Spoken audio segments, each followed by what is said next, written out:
The most powerful Atlantic Ocean storm in recorded history is sweeping across the Caribbean, leaving destruction in its wake. Hurricane Irma howled past Puerto Rico on Wednesday after thrashing several smaller islands with tree-snapping winds, drenching rains and pounding surf on a collision course with Florida. The tiny island of Barbuda, which has a population of 1,800, and was devastated, its Prime Minister Gaston Brown said. "Barbuda is literally rubble. The entire housing stock was damaged. It is just a total devastation." His government estimated destruction on Barbuda was upwards of 90% as Irma hit the Caribbean, with winds of 185 miles per hour that sounded like a freight train. Buildings were destroyed and hotels flooded. The eye of Irma was passing just north of Puerto Rico late on Wednesday, buffeting the U.S. island territory's capital, San Juan, with heavy downpours and strong winds that scattered tree limbs across roadways. "The winds that we are experiencing right now are like nothing we have experienced before," Puerto Rico Governor Ricardo Rossello told CNN. "We expect a lot of damage, perhaps not as much as was seen in Barbuda."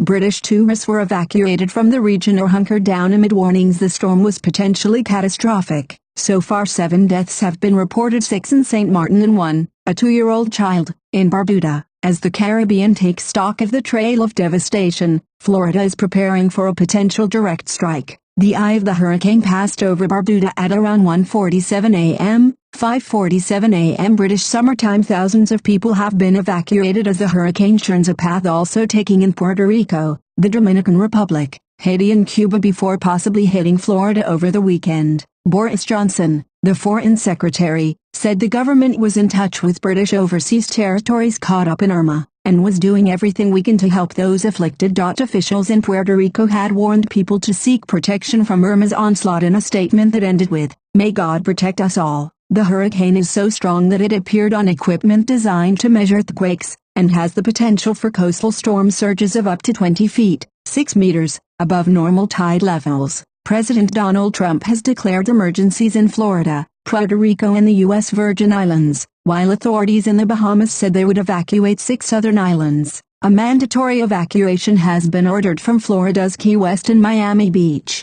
where Philip Levine, the mayor, warned that anybody who stayed put would be on your own, with thousands of people fleeing Florida. Airfares soared. Airlines, however, denied that they were gouging passengers and exploiting the crisis. Meanwhile, 2 other storms were upgraded to hurricane status. Hurricane Jose was 1,040 miles, 1,675 kilometers, east of the Lesser Antilles in the Atlantic, and packing maximum sustained winds of 75 miles per hour, 120 kilometers per hour, the NHC said. The NHC said that Tropical Storm Katia in the southwestern Gulf of Mexico had also become a hurricane.